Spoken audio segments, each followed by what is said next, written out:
Hello and once again welcome back to my channel and to the series ConQuiz. Today's episode is 10. We have already started in ConQuiz-9 a concept booster on thermodynamics.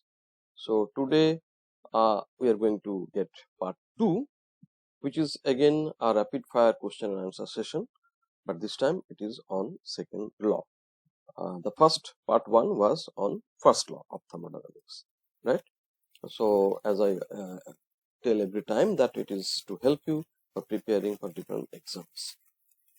Well, first of all, the questions will be delivered and I request you how to proceed that you can give pause after every question or every slide, or as per your convenience you can give pause to think over the questions, to think over your answer and to mind your solution logic, and then check and compare your answers or solutions. After all the questions are over, the solution will be discussed, and for your convenience the questions are numbered. Okay, so first of all, the questions. The first question, question number 0: for the same amount of reversible heat change, lower temperature produces greater entropy change. So that starts with some basic definition of entropy change, Question number 1: the entropy of 50 grams of water, liquid water at some T and P is twice the entropy of 25 grams of H2O at same temperature and pressure. So 50 grams and 25 grams. Okay. The molar entropy of 50 gram of water at T and P is twice that of 25 gram of H2O at same temperature and pressure respectively. So next question. Thermodynamics cannot calculate delta S for an irreversible process because delta S is defined as Q reversible by T. So how you can calculate for an irreversible change, right? The definition of delta S equal to Q reversible by T does not enable us to find the value of entropy of a thermodynamic state. So read the question twice and then try to answer. My next question: delta S of a closed system in an adiabatic process is 0. For a reversible isothermal process in a closed system, delta S must be 0. Well, on Carnot cycle, a Carnot engine is by definition a reversible cycle. Delta S universe is 0 for each of the 4 steps of a Carnot cycle. Increasing the temperature of the hot reservoir of a Carnot engine must increase the efficiency of the engine. Next question: increasing T hot, the higher temperature of a Carnot engine, is more efficient to increase engine's efficiency than decreasing the T cold by same amount of temperature change, delta T. For a closed system, delta S can never be negative. K or kappa, the performance coefficient of a Carnot refrigerator, is QC by W. Now this kappa goes to infinity as TC goes to 0. So you have to know the expression for Carnot, refrigerators performance coefficient. Okay. For a closed system, equilibrium has been reached when S, entropy, has been maximized. An adiabatic process cannot decrease the entropy of a closed system. For an adiabatic process in a closed system, delta S must be 0. For a process in an isolated system, delta S cannot be negative.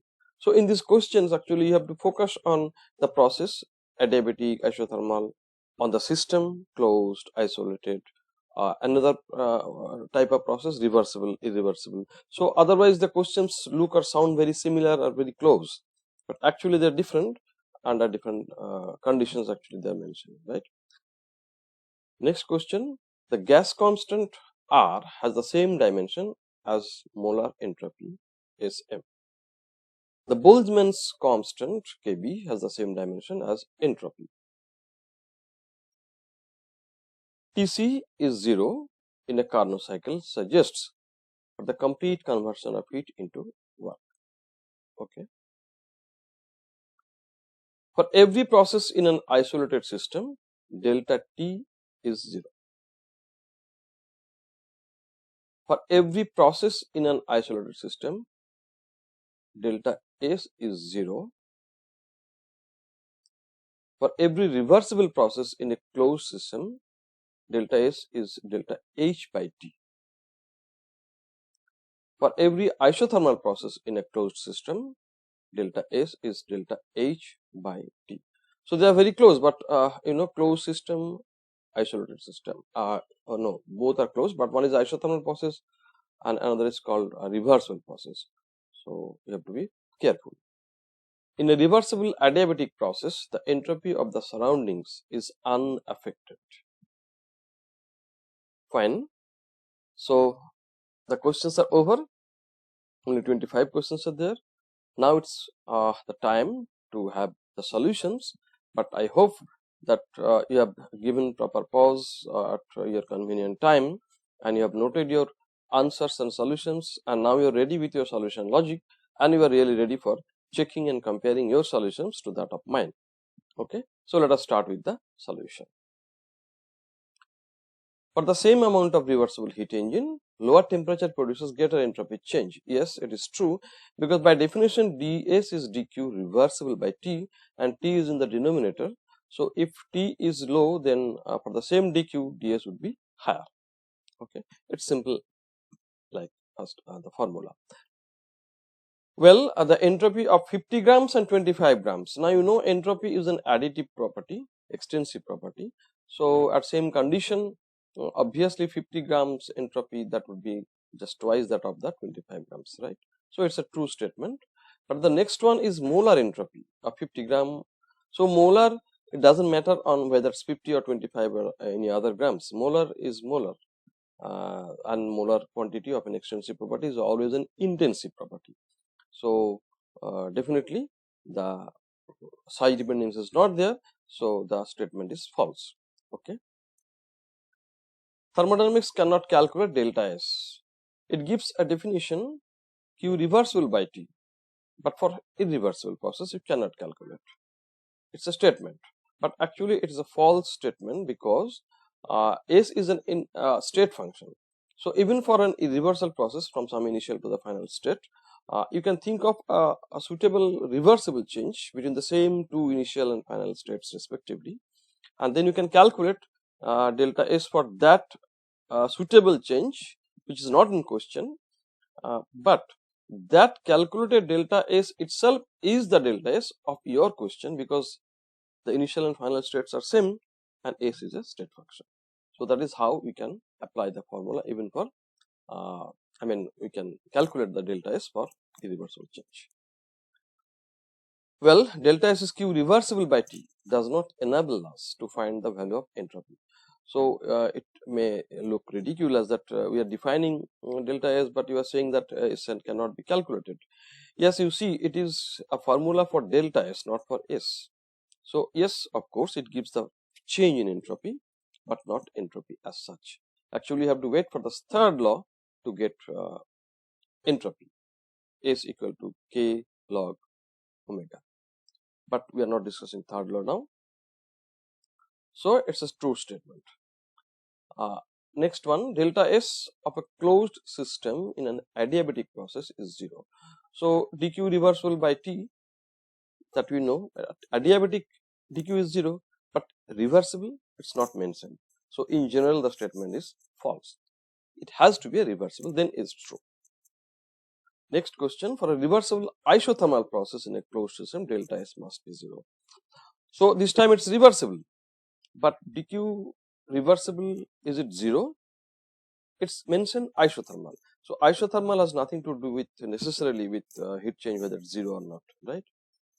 So in general, the statement is again going to be false. Okay. A Carnot engine is by definition a reversible cycle. Yes, of course, because you see all the 4 steps are reversible by definition. So all the steps are reversible, then definitely the cycle as a whole is reversible. Delta S universe is 0 for each of the 4 steps of a Carnot cycle.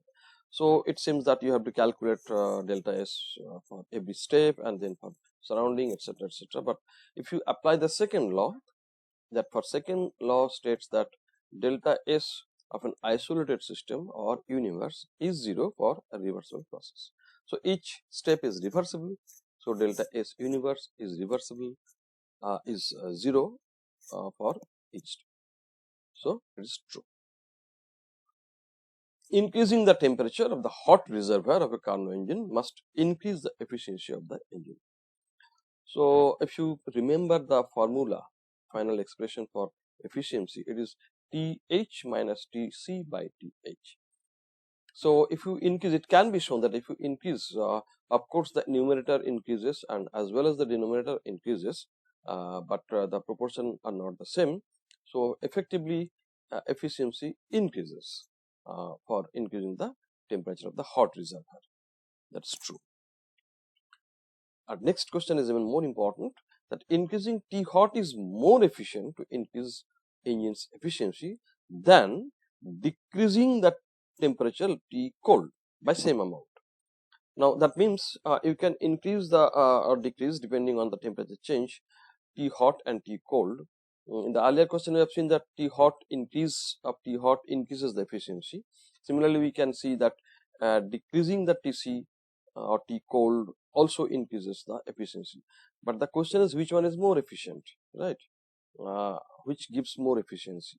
The answer, the statement as such is false, because you know the efficiency is defined as the work involved or work done by the system or engine divided by the heat supplied at the hot temperature, right? And graphically, this area, enclosed area A, B, C, D, it is actually the work involved, and the A, B, E, F, A, this whole area gives the QH. Now, if you increase TH, that means AB, if you make it a little bit higher, then you see enclosed area, that means the numerator increases, but as well as the total area ABEF also increases. So definitely efficiency increases, but not to that extent as when we decrease the temperature CD a bit lower, then you see that only the enclosed area increases, that the numerator increases, but the denominator ABEF, it doesn't change. So the denominator remains the same, numerator increases, that means the ratio increases. So effectively we see that by same amount of delta T, if we decrease TC, it leads to a better engine, right? More efficiency. I think you have got my point. For a closed system, delta S can never be negative. It's a false statement, obviously, because second law tells about delta S of an isolated system or the total delta S, right? Not only an system which is not isolated, but here it's a closed system. So delta S can be anything, 0, negative, positive, depending on the process. Performance coefficient of a Carnot refrigerator, okay, QC by W, and it goes to infinity as TC goes to 0. It's a false statement because the expression finally you get TC by TH minus TC. So if you make TC to be 0, then actually the result is 0. So the answer is that performance coefficient approaches to 0 as TC goes to 0. Okay. For a closed system, equilibrium has been reached when S has been maximized. So you may think that okay, second law tells that delta S greater than equal to 0, and for an irreversible process it is greater than and it's equal to 0 when it's equilibrium or reversible process. So when the equilibrium is reached, that means there is no further change, so S is maximized. So it seems to be a true statement. But if you ignore a clause that second law states that delta S greater than equal to 0 for an isolated system or the total universe, right? Not for a closed system. So that's why it is false. It has to be an isolated system. Then it is true. So these are the tricky few things, conceptual things you have to remember or ponder on. Next question: an adiabatic process cannot decrease the entropy of a closed system. Adiabatic process. Okay. So adiabatic means heat change is 0. Okay. First of all, it's a true statement. Let me explain that Q is 0. So surroundings entropy change is 0, Q by T. It doesn't depend whether it's reversible or irreversible for surrounding, because surrounding is so vast. So even if it's an irreversible process to surrounding, it seems to be a reversible one. So if Q is 0, Q reversible can be 0, can be taken as for surroundings. So delta S surrounding is 0, and delta S system, if assume that it is less than 0, it's negative, then surrounding plus system 0 and negative gives you a negative delta S of the overall universe, and that contradicts the second law, because second law states that for an universe delta S must be either 0 or greater than 0, cannot be less than 0. Okay, so it's a tricky question slightly. Please think over and get it. For an adiabatic process in a closed system, delta S must be 0. So adiabatic, okay, Q0, closed system, so delta S must be 0. Apparently it seems to be so, but it's not mentioned that is it reversible, because the definition tells that delta S is Q reversible by T. Okay, so if it's not mentioned, then it's not completely true. For a process in an isolated system, delta S cannot be negative. Yeah, that is directly from second law of thermodynamics, because delta is greater than equal to 0, because the system is isolated mentioned here. Okay, so it's a false statement, right? Cannot be negative, so it's a true statement, right? The gas constant R has the same dimension as molar entropy. So you know, often we forget about the unit of this constant R. In SI it is joules per Kelvin per mole. Now entropy is Q by T, so joule is the heat energy by T, so per Kelvin, but entropy is an additive property, so actually joules per Kelvin per mole should be the unit of molar entropy, because it's SM. Okay, so it's a true statement. Boltzmann constant has the same dimension as entropy. So often we forget the Boltzmann constant's unit. It is actually R by Avogadro constant, and so it is joule per Kelvin per mole, and Avogadro constant is a unit that often we forget, it's mole inverse. So finally it gives you joules per Kelvin, and which is of course the unit of entropy. Okay, Tc is 0 in a Carnot cycle suggests for the complete conversion of heat into work. So we know one version of second law is that cannot you cannot completely convert heat into work, but you have an efficiency expression where Th minus Tc okay by Th. So if Tc is 0, then it becomes Th by Th, and it is efficiency, that is minus W work done by the system by heat supply QH. So if the right hand side Th minus Tc by Th is 1, that means for Tc equal to 0, that means minus W by QH is 1, that means minus W equal to QH. So complete conversion is possible. So apparently it gives a contradiction that, sir, how is it possible? We know that complete conversion is not possible. That means it implies that Tc equal to 0 is again not possible. Actually that is beyond second law. That is where second law keeps silence, and third law comes into the picture to give relief that Tc 0 is not possible. So there is no contradiction. For every process in an isolated system, delta T equals to 0. So it's not necessarily, because for example in Joule's experiment, if you do the experiment with non-ideal real gases, then you will see some delta T is there. Okay, so obviously it is a false statement. For every process in an isolated system, delta S is 0. isolated system is mentioned, delta S is 0 provided if it's a reversible or equilibrium, but that is not mentioned, so the statement is false. Irreversible process, delta S greater than 0 for isolated system. So in general, the statement is false. For every reversible process in a closed system, delta S is delta H by T. Now you see, start from the definition of delta S is Q reversible by T. So reversible is mentioned here.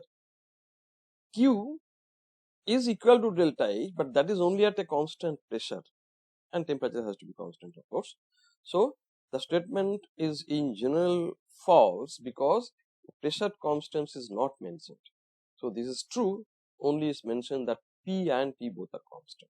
A similar question for every isothermal process in a closed system, delta S is delta H by T.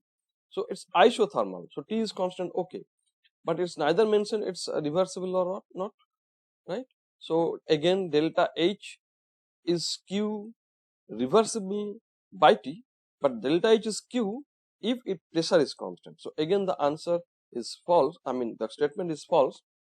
You have to mention what's reversible and at constant pressure. Okay. The last question: in a reversible adiabatic process, the entropy of the surroundings is unaffected. So you have to think compartment wise, system, total, and surroundings, because system plus total surroundings is total. Now it is 0, delta S is 0 for system as it is adiabatic as well as reversible. So by definition, dq reversible by T, so it is 0. And why the total entropy change is 0? Because it is a reversible process. So second law directly tells you that delta S equals to 0 for an isolated system, that means for the total universe. So if for system it is 0, total is 0, then definitely the surrounding is 0. 0 plus 0 is 0. So the surrounding delta S remains unaffected. Okay, so it's a true statement. So this much for today. Thanks for watching. Our next video coming soon, session 11, and that would be the part 3 of thermodynamics concept booster.